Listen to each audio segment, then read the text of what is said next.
Hi, everyone. Welcome to another episode of Composed Living with Elsa Elbert. I'm your host, Elsa.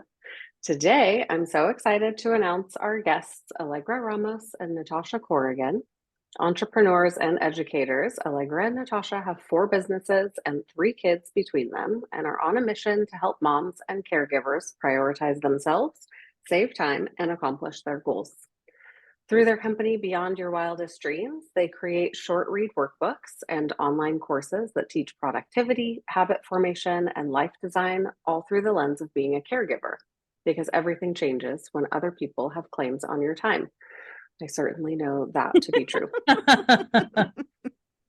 Welcome, Natascha and Allegra. Hi, Elsa. Hello. I'm Thanks for so having us. happy. Yeah, of course.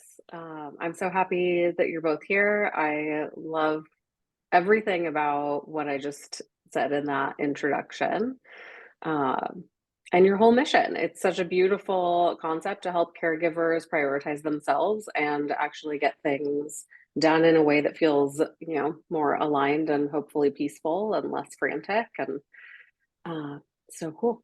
So very happy to have this conversation today. Thanks. Maybe can you both introduce yourselves and maybe talk about how Beyond Your Wildest Dreams got started? Yeah, well, Beyond Your Wildest Dreams was really born out of our own frustration and challenges being moms and entrepreneurs and, trying to keep parent burnout, mom burnout away from us. And it kind of started about 8 years ago when my daughter was 5.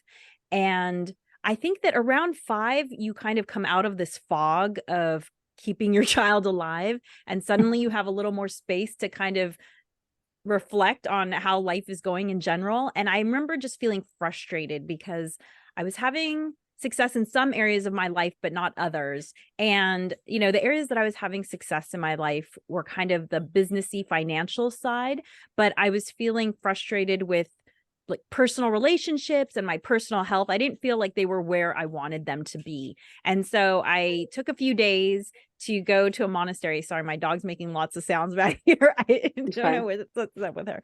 And so I That's cute. went, They just want to join us. I know she just wants to be here. She's like, please let me be part of the podcast. So I went to a monastery for 3 days, determined to just figure out, I just needed to get away and just focus on myself and figure out why this was so. And what I realized was that, looking back, what I realized was that I got my MBA, and that's where I really fine-tuned a lot of my learning on productivity and habit formation. It's what really got me into that. And I think because I learned it there, I had a tendency to use it only in those areas of my life. And my personal relationships and my health, I was being very haphazard, and kind of not surprisingly, I was having haphazard results. I was saying things like, we should have a date night, but not actually scheduling. And I was doing Yeah. things like, I want to keep up with my friends, but not actually putting in my planner to call like my out-of-state cousins and friends. And so when I just started being more deliberate, more intentional, living with intention rather than living by default, I started having the results that I wanted to see. And that was sort of the impetus of this idea of being intentional in all areas of your life. And then Natascha can tell the other side of the story. So my planning journey is a little different than Allegra's, and I really had very good success with specific contained events, right? Party planning, or a summit, or specific contained things. So I had a date, and we had a very specific idea of what there was to do. But when it came to open-ended projects or goals of mine, that, especially if it didn't involve anybody else, it was just something that I personally would want to achieve. That just kept getting backburnered by life, like whatever was immediate that was coming up in that moment, whether it had to do with my business or had to do with my family, I'm just like putting out fires, and the things that I wanted to do just kept getting backburnered. And so I see Allegra as we're a friend of mine, just kicking butt in life. This is post monastery. And, she's homeschooling, she's running her entrepreneurial businesses. Her family just took a month-long trip to Oaxaca. And I'm like, girl, how do you do it? Right. So, she was, she said planning, and let me show you how here's the planner I use, here's the way I use it, that kind of thing. And she started informally coaching me. And through that, BYWD, Beyond What Your Wildest Dreams, was born, because as we were unpacking all of this and she was just showing me her systems, the things that she'd, basically developed over time, and recognizing that, I was like, wow, this is, if I'm using this and this is helping me, we should share it with the world. Right. And so that's how BYWD was born. And just to clarify That's too, so because awesome. I know the term planning is kind of, esoteric. So just, planning is just figuring out the activities you have to do in order to achieve a goal, big or small, right? If you want to paint a cabinet, you have to buy the paint, sand the cabinet, set the time aside, actually do it, right? Those are the steps for that goal. And, sometimes bigger goals it can feel hard to come up with all the steps. And this is really where planning helps you to visualize what you have to do. And, there's a productivity caveat or tip that is, for every 1 minute you spend planning, you save 10 minutes of doing. And that's how I feel like I really, accomplish all these things, is just, by doing a little bit of planning. Oh, sorry. And there was one other thought I just wanted to make, which is, as a woman, as a parent, and I'm part of the sandwich generation. I have my 99-year-old grandmother is bedridden, and I help my mom help provide care for her. And, the thing is that women, especially, we often are the shock absorbers in our society. Like when unexpected things happen, we're expected to absorb that shock, and sort of our things end up falling by the wayside because we have to absorb this shock. And what planning has really helped me do is to have the flexibility to know how to work around those shocks, give myself the grace when sometimes I just need to take time and just focus on that thing, but then also get back on track quickly. I love the origin story of this. And there's so much, it's like I want to respond to every sentence that you both said, because there's so much in there that really resonates. I'm also like, I'm a hyper organized person. Obviously, planning is my love language. I mean, to the point where, like, the very first time Chad and I had an argument, he was like trying to find something insulting to say to me. And he was like, why don't you just go make a list? I was like, I will. Thank you. I'm going to make a list of all the things that you did wrong today. But it really, I mean, it's just once you realize firsthand the benefits of getting all of those swirling thoughts out of your head and onto paper, like that for me is so cathartic that it frees up that space. It's like decluttering your mind so that you're able to actually like focus on each individual thing that you're going to be doing that day. And I notice when my thoughts are swirling, it's because I have not had a moment recently enough where I'm like writing down the things that I want to be doing. And it like starts feeling like a tornado is going on inside of my brain. And then I just am like, well, maybe I'll do this and I'll start this thing over here. And so I love that that's how, you guys came to start this journey. It's like having a ton of open tabs in your head if you don't get it down on paper, because they don't know where to be and they just ping up at random times. But when it's on paper, it frees you up to do deeper thinking. And there's science behind this. This isn't just, our collective experience. There's science that shows that when you get information out of your head onto paper, it frees up processing space, bandwidth, to do deeper thinking and more creative thinking. I love that. Can I ask what monastery you went to? Was it local? Yeah, I went to the Sarah retreat in Malibu, the Junipero Sarah retreat. It's a Franciscan monastery, and it's so cool because there's guys walking around that look like Friar Tuck, like with the big brown thing and the the haircut. Yeah. I haven't like Matthew been to that Broderick in that. What was that movie? Lady Hawk? Like Matthew Broderick. Lady Hawk. Hawk. I've seen that one.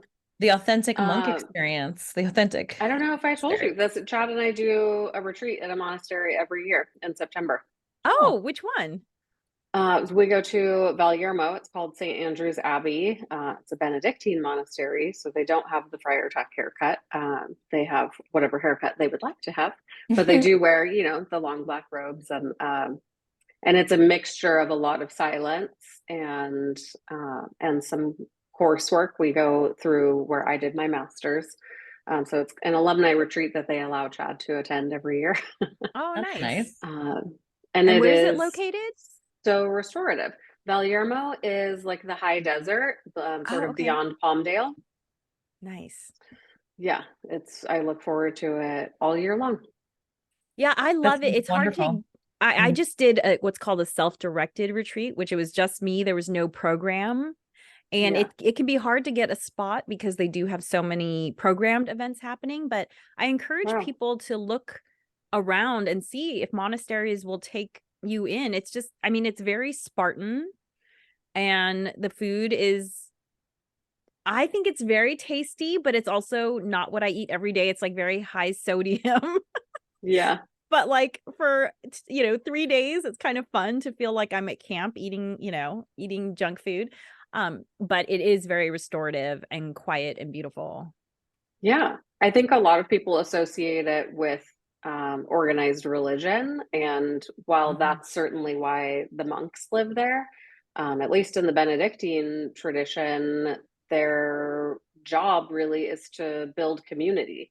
So they host people who are not religious at all. And you can Yeah, just go and have a self directed retreat, essentially means you're just paying them for food and like for room and board. And then you can do exactly. whatever you want. You Hmm. could sit and watch Netflix all day if you want to. That doesn't Right. seem restorative, but if that's your vibe, that's cool. It's basically like a hotel room that like also it's, allows for silence. And one of the things I love Uh, about the one I go to is they have a labyrinth, which I really enjoy walking labyrinths as part of my spiritual practice. So if that's something that's interesting, that's available at this one. So how cool. I'm gonna have to check it out because that's so close. That feels like a Mhm. it very is. And it's um gorgeous. It's yeah. beautiful. It's a beautiful spot. Wow. Well, now I know Mhm. what I'm doing after this call. Uh okay, back I'll on take the topic. Hi, I'll take the Netflix and chill package for for my With monastery a side of Do you have a sodium. bar with a on side of site? Will someone be making me cocktails? What's Mm. happening You're here? like, No, that sounds like such a beautiful way to either end this year or start next one in like this Mhm. contemplative, peaceful setting. And we usually, we'll talk a little bit about, I want to hear about your end of year sort of wrap up that you do with Practice. your clients. Mhm. Chad and I have we kind of do it all together, I guess. So on January 1st, it's always just us somehow. I don't know how we never have kids around on New Year's, but we'll go for a hike. And on the hike, we kind of talk about what we loved in all areas of our life from the previous year and where we want to put our focus on the upcoming year. And we go through our marriage, our careers, kids, travel, spirituality, community, friends, like just sort of any goals or ways that we want to feel around these things. And it's such a beautiful moment. So we'll talk about it as we're hiking and then we'll go sit by the beach and like actually write it all down. Oh, that's And it's a nice great. way to start the year. Fantastic. And Yeah. Uh, talking while hiking is real. I once heard, I think it was Don Miguel Ruiz who said your memory is stored on the back of your legs. And mm, he was a big proponent of walking and thinking. And so we don't, when we do it with our alumni, we do it via Zoom like this sort of thing. But I love that idea. I think that's great.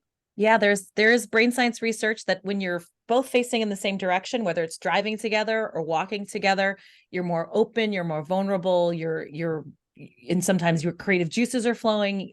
So that's a great way to do a recap or, going ahead and yeah. reflecting is with a walk or a hike of some kind. That's so interesting that you said that because I knew that about talking to teenagers, like getting them to Yes. open up while in the car. Hmm. Um, and Chad has definitely been practicing that more and more as the boys are now, 13 and 15.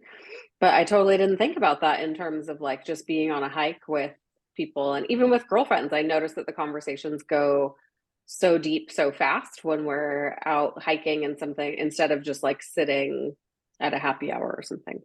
Yeah. Well, I mean, my background's in anthropology.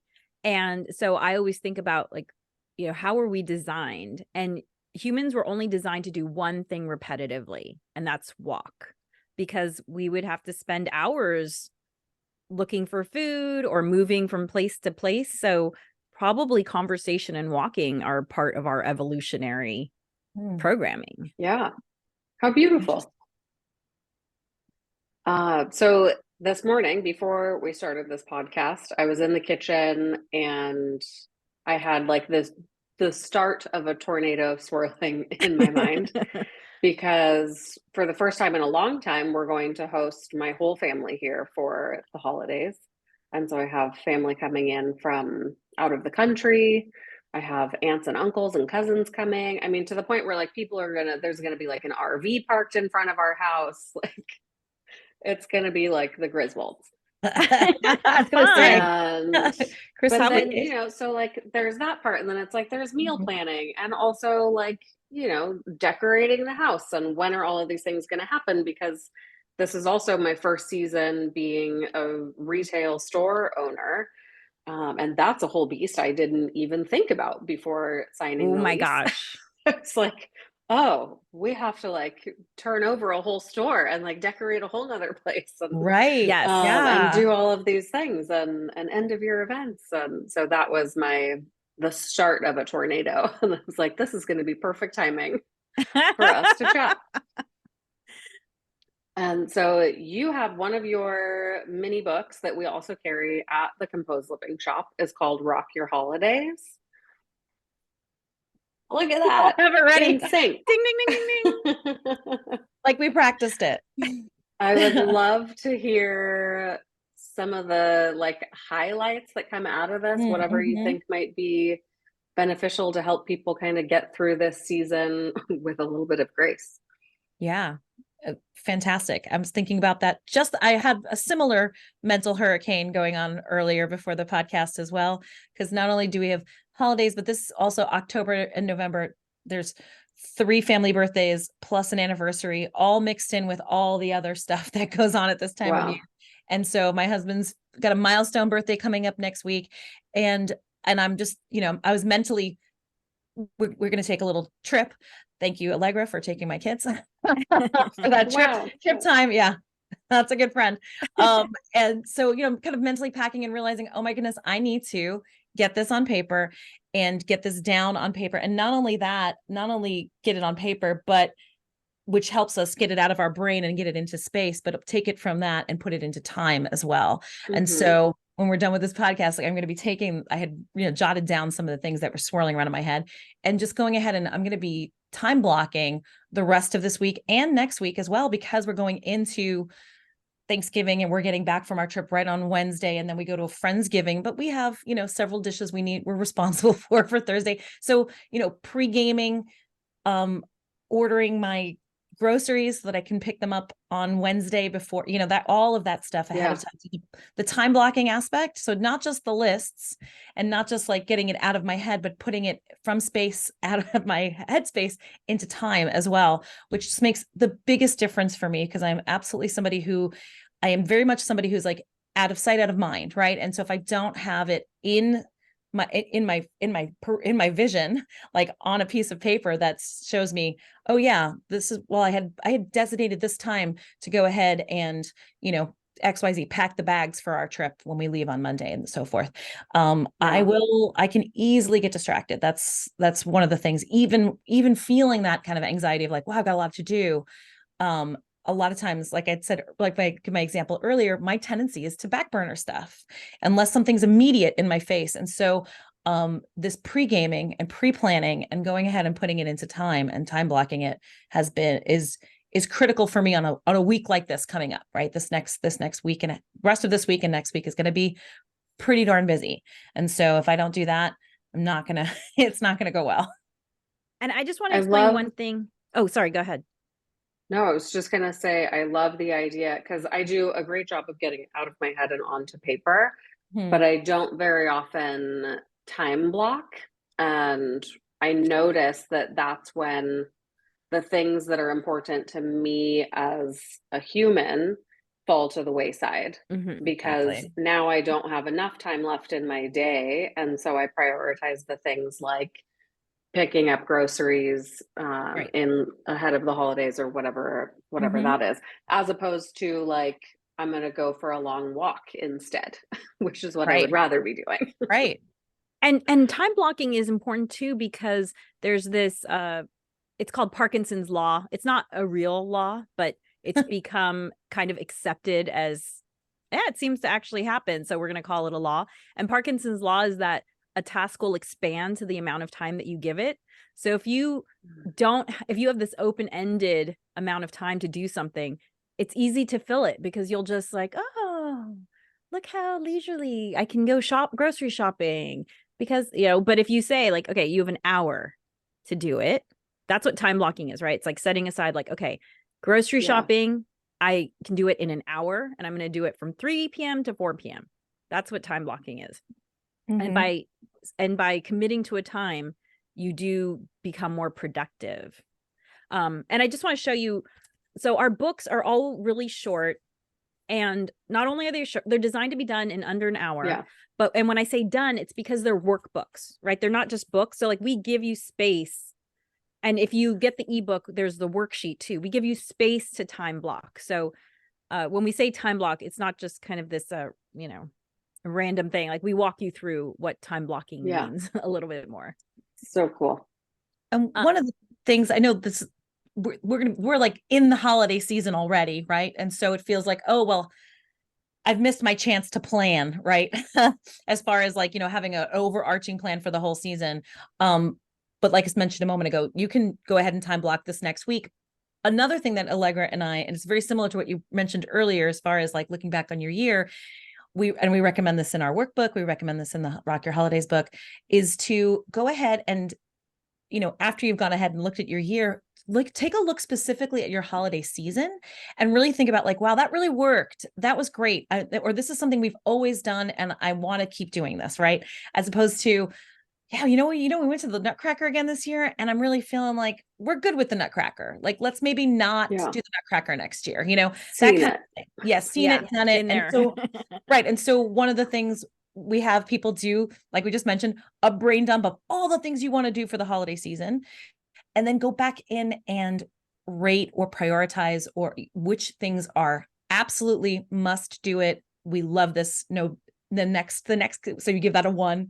The next category is, this would be great, let's see. And then that would give you 2. And then the third is like, we could skip it. Like, that'd be an okay thing to do, but we could skip it. And then taking a look at that, getting yourself ready for the following holiday season, because, 9 months will have passed and October rolls around. You're like, oh, we should really do that thing again. And you've forgotten like, it wasn't that great last year. And, or, the kids have aged out of it or whatever the reason may be, and so it gives permission to take things off your list that maybe, is not fresh in your mind as something you really do want to do or something you don't want to do. I love that because there's so many, this is my favorite time of year for so many reasons. Yeah. And every single year, like Chad is determined to make me feel the holiday season.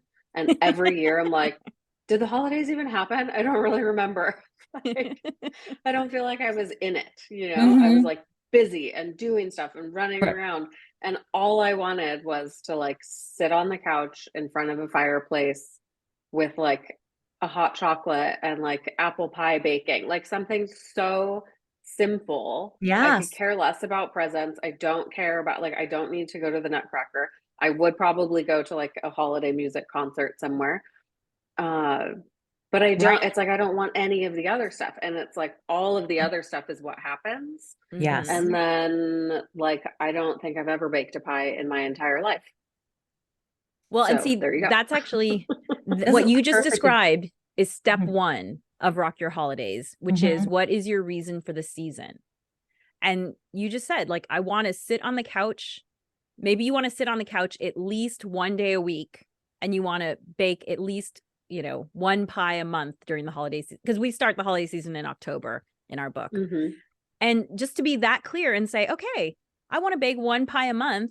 What day is that going to be? October 17th, November 22nd, December 11th, whatever, putting it in your calendar, and then it's there, and then that will happen. And Yeah. let Chad look for the holiday concert. Say, you know, I'd really like to go to a holiday concert. That's a great gift to receive. We're going to see Mariah Carey at the Hollywood Bowl on Sunday. What? Okay. So Oh my check, goodness. check. That's happening. I'm so excited. I don't want to laugh for Christmas. Oh my goodness. Yeah. That's going to be a 20-minute, 25-minute It's song at the gonna end. be so good. That's I know. I want there to be I like want video fireworks or, footage like, of that, Elsa. I want to snow see that. falling. That's Done. going to be I'll so record the fantastic. entire concert. That sounds like awesome. a blast. Yeah.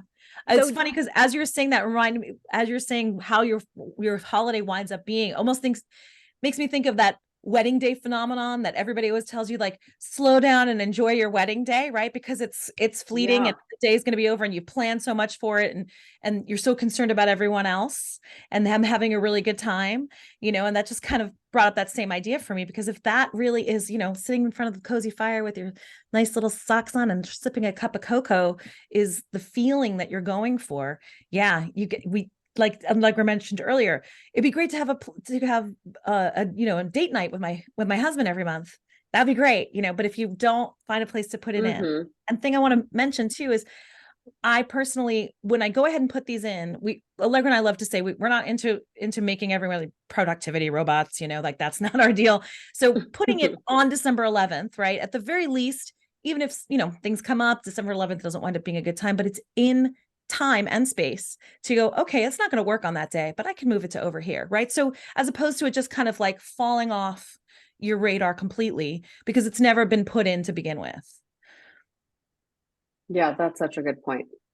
And the other thing too about prioritizing things is it makes it easy to like establish boundaries and evaluate new opportunities that come up, because big parties for me get a 3 for the holidays. And so when last minute invitations for a big party comes up and it's on a day when we already have something scheduled that's a 1, it's easy for me to say no. I'm like, nope, this was a priority. This was a 3. It's not going to happen. I don't have to spend any more time thinking about it. Yeah, I love that. What are I'm trying to think of what my other number 1s would be. I don't think I have any holiday 3s. Well, You know, that's not true. okay. Shopping for presents, that's a 3. I know, seriously. Gift Like, wrapping is also a 3. By the way, threes are also things that maybe you like to do, but you don't want to do them every year. So, for instance, we Okay. like to go to Disneyland during the holidays because it's so pretty and we like the holiday parades and stuff, but it's not something we want to do every year. So that's why it gets a 3. I feel that way about the Grove. Mm. I like that they have the like fake snow falling and the carolers going around and the little like Santa train. Mm-hmm. But I don't need to do it every year. It's too many people. Mhm. Yeah. Yeah, perfect. It's Exactly. a perfect example. Yeah. Or like decorating fun. the Rose Parade float. That's something my family likes to do, but it's kind of a big thing to get into. And so we only do that every, 2 or 3 years. And we give you examples of that. Like I literally take my December list and show you my 1, 2, 3 process. Just, so How you have it as cool. an example. You just reminded me. Every year I'm like, on New Year's Day, I want to watch the Rose Bowl Oh, parade. absolutely. Absolutely. I have Yeah, a And whole that has happened about as many times as I've baked a pie. Oh, Oh, well, that means, yeah. So that goes down on the January list and it has a 1 next to it. Right. And yeah. And it helps. Oh man. I have a whole January 1st tradition, which is I make this pastry that I call my $10,000 pastry because you'd have to pay me $10,000 to make it for you. It's so time intensive. I started a week before the new year. Whoa. And it's a laminated pastry, which means it's like a croissant, right? So it's got butter, Mhm. dough with lots of butter in between layers. So it takes a lot of rolling. And so I like to do it around New Year's because I like to be rolling in the dough as the new year comes. That is so sweet. And Yeah. then on January 1st, I wake up early, I put it in the oven, we watch the parade. It is my perfect New Year's Day, and that's our tradition. Wow. It's going on my list and it's getting a 1. Yay. Good. Excellent. It needs to. You I love get to prioritize yourself. Yeah. Plus, it's so cozy, you know, like it's so cozy to wake up on New Year's Day and just like comfy clothes, fuzzy slippers, like Mhm. have some what like make a pumpkin spice latte or something. Yes. uh, I'm not a huge pastry person, but like we can come up with something that would be a wonderful, very comfortable breakfast. And the Mhm. parade is just so fun. Like there's so many cool things that are Los Angeles traditions, and Yeah. being a relatively new city, it's fun to have these like very long standing for us traditions and participate in them. I mean, I remember as a very small child going well to Disneyland, and they had the whatever the electric parade The was at holiday Main nighttime. Street. Mhm. So fun and so magical. And Yes. then going and like sitting in Pasadena and actually like watching the Rose Parade. So cool. Freezing Mhm. my butt off going to, you only have to do it once. Yeah. Yeah. It's so So I can get a cool. 3 afterwards. The one becomes watching it on TV. Yeah. Exactly. As a New Yorker, it's the Thanksgiving Day parade for me because we would go into the city Yes. and go freeze our butts off and watch the Thanksgiving Day parade. So Yeah. since we do Friendsgiving and our friend takes care of the bulk of Thanksgiving, that morning, Thanksgiving morning is all about watching those floats come down. You know, that's for sure on my list too in November is watching the Macy's Thanksgiving Day parade. And then of course afterwards, as we're kind of getting ready to go to our friend's house, watching the That dog show. tree. Oh, I always forget about the dog show. I was going to say the Rockefeller Center tree lighting hmm ceremony. Yeah. That's a fun one. And I love all the Mhm. music. I mean, Yes. oh, there's so much yumminess this time of year. Mhm. Mhm. Do you use this same concept through the other like quarters of the year? Like, do you also do this, for example, to like plan summer with your children or? Mm. Yes.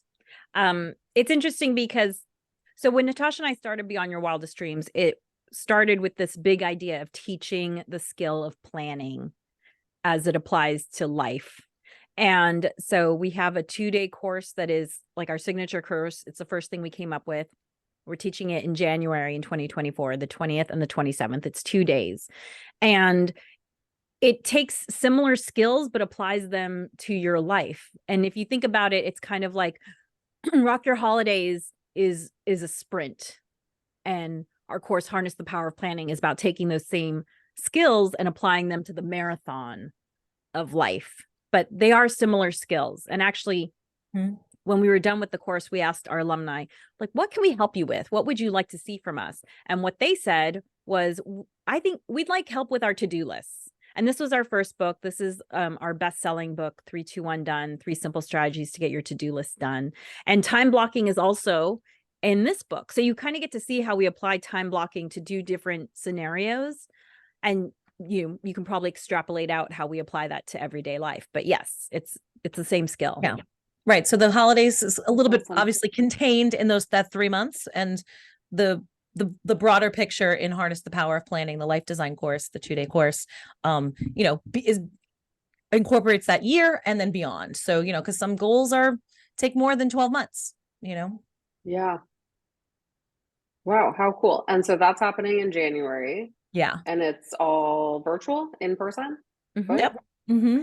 Virtual in Virtual. person with 3 months of access to the videos after. So you can rewatch them, if you have to take a break for whatever reason, or if you can't make a day. And we do limit it to 3 months for a specific reason, because we found that, again, Parkinson's law, if you give people 6 months or 9 months or a year, they'll Or take that long unlimited. or unlimited, right? Mm-hmm. They'll take that time. Yeah. And really, there's 6 modules, and the modules build on each other. So if you take too much time in between, you'll have forgotten what you learned in module 1. So, 3 months is the maximum amount of time that you can really, grok this information without, having to rewatch, like, wait, what did they talk about in module 1? Yeah. That's such I have so many courses that live on my computer that I have not started. Not because I don't want to, but Right. again, one, because they don't live on my to-do list, and because Mhm. seemingly more important things keep popping up that Right. that keep bumping them farther and farther into the recesses of my mind. Right. So we're thinking that 3 months will hopefully give people a little just light a little bit of a fire under if they didn't get the chance to do the full 2 days, to go ahead. And we only teach the course once a year. So that's another, right? Like it's a contained time when you can do it. Well, there you go. People sign up now. What's the best way for people to register for courses? On your website or social?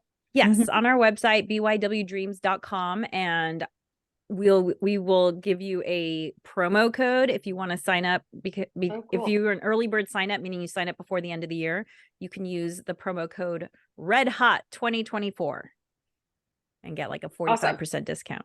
Whoa, that's major. Yeah. Adriana will put all of that information in the show notes so people don't have to have that memorized. But what a beautiful way to kick off the new year, and I guess theoretically we could do it at any time, but this is the tradition, and it feels nice to start with a clean slate and to start with specific goals in mind, and also a concept of how you're going to achieve them. Exactly. Yeah. And Natascha and I, if you can't tell by now, we're big brain science nerds. The sorting hat put us in Ravenclaw. We like the data. And there's actually data behind what's called the new start effect. So it is exciting. There is an energy about starting things at the beginning of the year, but it could also be at the beginning of a month, or it could be on your birthday. Anything that's personally meaningful to you as a new start is an opportunity to start anew. So that's so fun. I also love all the brain science facts. And it's nice. It's nice to know that it's like we feel the way that we feel about certain things because that's a chemical response. Like this is how our bodies are wired to think and respond to things. But yeah, big fan of the to-do list. Actually, not necessarily the task part of it. I also write down things that are fun. Right. Good. Keep there should be fun things on your to-do list. Heck yeah. I mean, especially for moms and caregivers, we talk about how we are kind of encouraged and even applauded for sacrificing ourselves on the altar of our families. But what people don't realize is if you kill us, we cannot help you. And I really feel like I show up as my best self in all areas of my life because I take care of myself. And so like we believe self-care is healthcare, and the hashtag or the belief that self-care is selfish, like just like drives me crazy. I'm like, they tell you to put on your oxygen mask first for a reason, because if you're passed out in the aisle, you can't help anybody. So yeah. I do not agree at all that taking care of yourself is selfish. I think I'm, a firm believer in boundaries with other people, especially upholding boundaries around my own time. And now I'm getting much better at prioritizing what it is that I need for myself as a human being to come first, as opposed to my responsibilities as a business owner or an employer or a wife or a mother. And sometimes that's very challenging. Sometimes the challenge is just my own emotional response to upholding my own boundaries, Yeah. It's not always easy, but I know how important it is for me to feel healthy and stable, and happy. Everybody deserves to live their life in a way that makes them feel happy and fulfilled. And it's not easy to do that if you're making sure everybody else feels that way first. Yeah. And there's a lot of societal agreement around you putting yourself second, third, or fourth or last, so it is a difficult thing to overcome, that ingrained training.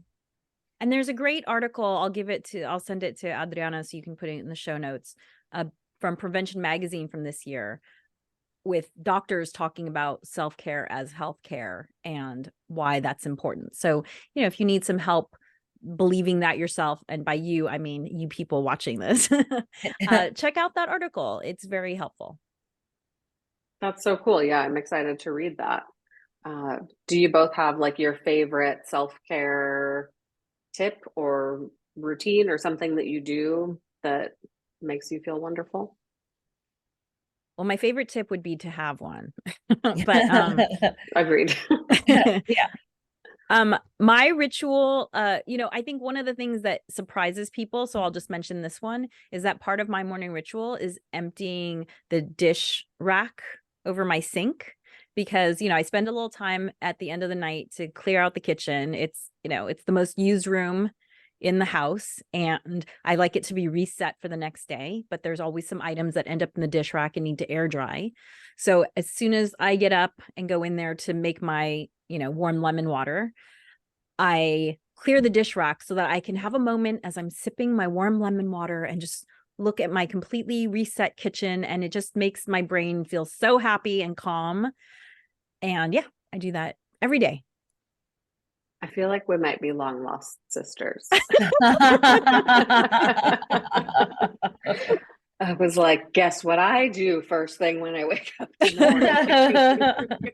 It's so nice having these deeper conversations because Elsa and I have known each other for a minute, but we haven't been able to have deep conversation like this. Yeah.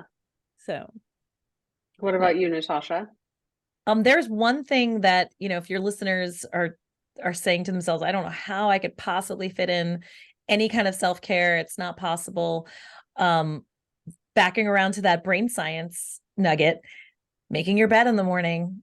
And I was a intermittent bed maker, right? So I do it when I have the time and that kind of thing. But there is actual research done on making your bed in the morning and how that helps you, then walk into a room that has, is a little bit more organized. And at the end of the night, when you pull down your comforter, it actually helps signal your body like, oh, okay, so I'm getting into this sleep mode. So there's like far reaching effects, but it's also considered a keystone habit. So if you're not already a bed maker, I would highly recommend that be like the first thing you do. And it really, even if like sometimes I get up before my husband, I'll just make my side of the bed, right?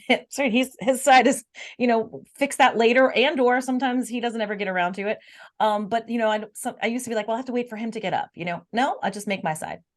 And this keystone habit then kind of has this domino effect where like they just take this one moment of like, oh, I'm going to make my space a little bit, a little nicer for myself. Right. And this just feeds into self-care. I know it sounds crazy, like making your bed. How is that self-care? But it does, you're honoring your space. You're honoring the space that you sleep in, honoring the space that you rest and you rejuvenate in.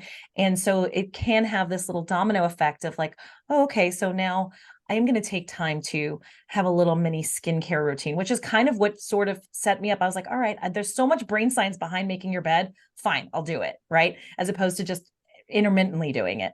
And so that was Natascha's thought process. Yeah. I was like, fine. I don't know where the research says I should do it every day. She's like right? kicking and screaming, like, yeah. I was like, all right, the research says to do it. Cause I was, I had always like that teenager mindset of like, well, I'm just gonna mess it up again later today, So sometimes I do it and sometimes I wouldn't, right? But it does kick off this little thing of like, okay, so I'm going ahead, I'm making the bed, I'm making it look nice. And I was intermittent about my skincare. I was intermittent about like just about everything in the morning except for brushing my teeth. Like that part I had gotten down, And so going ahead and using that keystone habit to then kind of kick me off into other habits or part of what has become part of my morning routine and has become part of self-care. I really always thought of self-care as like, oh, manis and petties, right? Hanging out, going to the spa every once in a while with your girlfriend. Sure.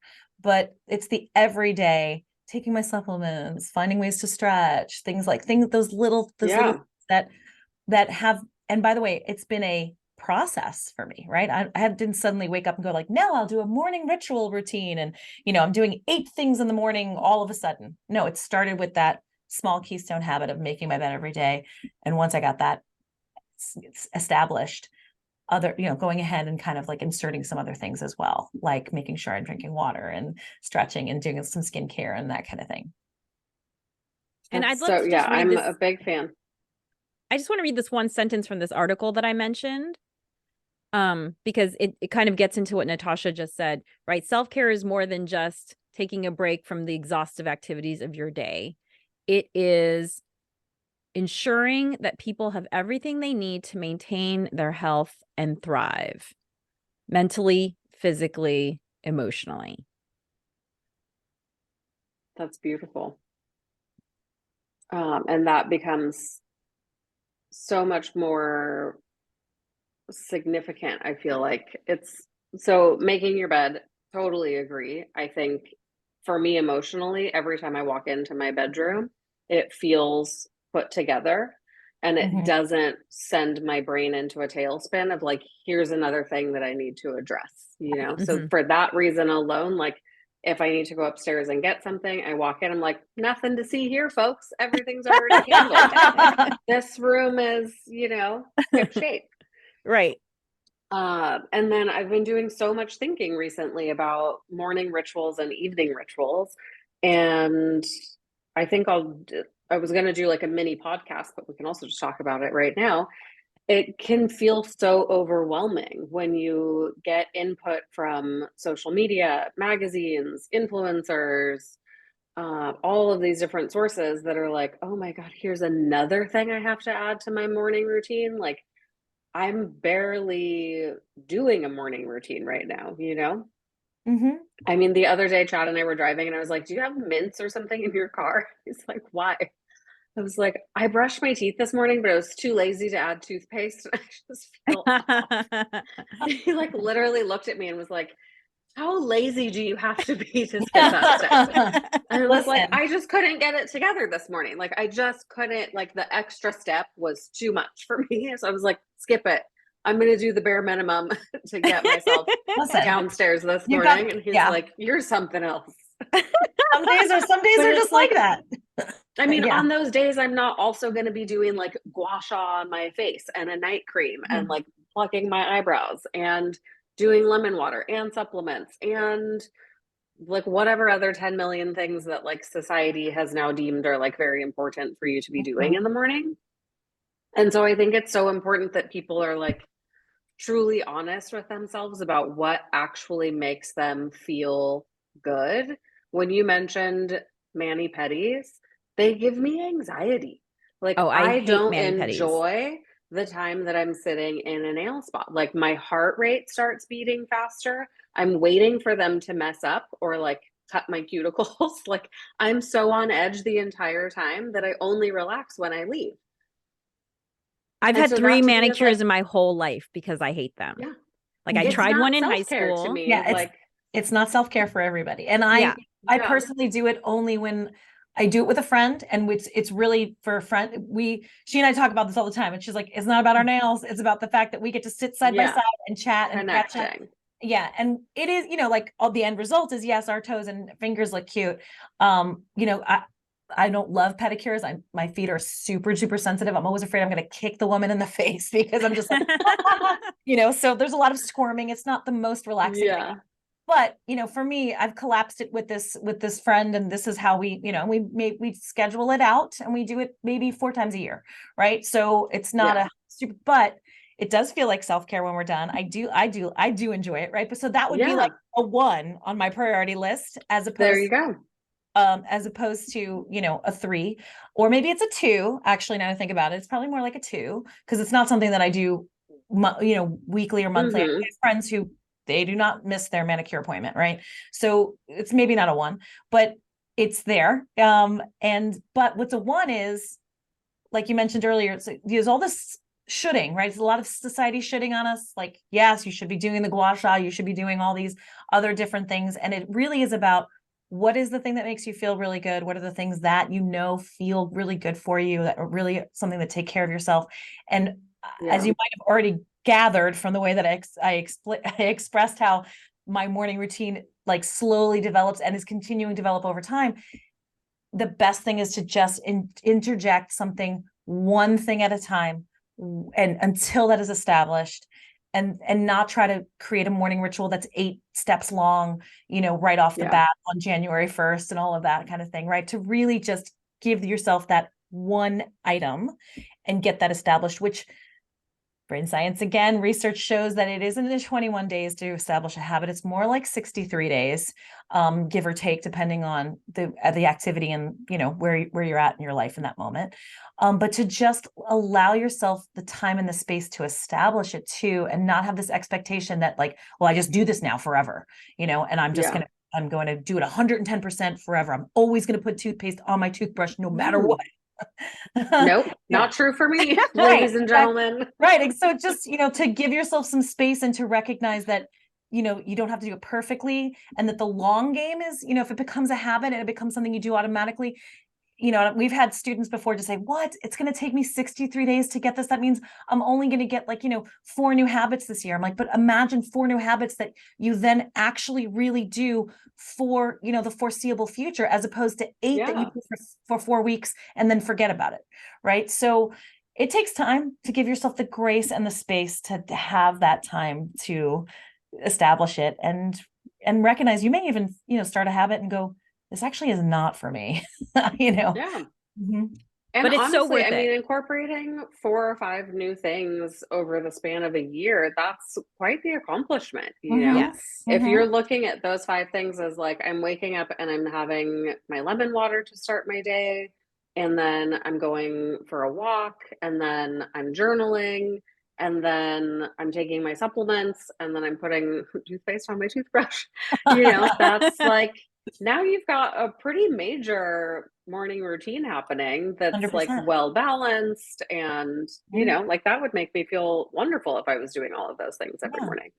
Yeah. And to Plus, give one of the biggest unintended benefits of having a morning ritual that Natascha and I actually just updated our Rock Your Morning book with this, because it was such a big aha for us, is how much calmer I am during the day, because I don't have these open tabs reminding me, like, you didn't take your supplements, you haven't done any walk movement yet, you didn't put on your sunscreen, because they're done. And so all those tabs are closed, and then I can really focus when I'm working on something. Yeah, like Elsa said, Yeah. you walk into your bedroom going, oh, I have to make my bed, right? It's that same idea where it's not just running in the background, like, hey, you still have to do this. Oh, I love this conversation. I could talk to both of you forever. It's my favorite topic. All of these things. Well, Thank you thank so you. much for taking the time today. Our pleasure. We will share how people can connect with you on social and also via your website. And for anyone who wants to sign up for the New Year's course, I think that is such a wonderful way to kick off the new year. And then all of their books are for sale in our store and also, I imagine, on your website. Yes. Hmm. Mhm. And we're Awesome. actually doing a workshop at your store in December too. So Yeah, there's that. come on down. We're doing a workshop on our best-selling book 3-2-1 Done, the to-do list one. So come check it out. It's super fun. Yeah. We had a Yeah, great time. Mhm. And you can go to awesome. Lodge Bread and get a cinnamon roll as big as your head. Oh my I goodness. mean, you guys truly, they're massive. They're All of massive. their portions at Lodge. I mean, I love everything that they make. I think I've eaten my way through their entire menu at this point, which is a real problem because I'm basically just breaking even at the store. Like all my money goes to either So, Blue Bottle or you're like, Lodge can we because do like a it's so trade? good. It's yeah, Mhm. truly. Like I'll organize your bakery if you just keep me in salads and sandwiches and their pizza dough that you can take home. I Mm. mean, there's so much goodness there. But for anyone who does not have a Lodge bread near them, these cinnamon rolls are something like $11. So The- that should give you a concept of 12. the 12. massive scale of this thing. They're It feeds really as 2 big as whole your head. families. Yeah, Yeah, it's easily. huge. It's a situation. This This episode is sponsored by Lodge Bread. It's not really, but if they're open to it, I'm open to it. Oh, Thank man. Well, you. thank Thank you you for both having us. again so Thank you, much. Have a Elsa. wonderful rest of your week. I'm going to go do some time blocking for the rest of my holiday season. Perfect. Bye. Take care.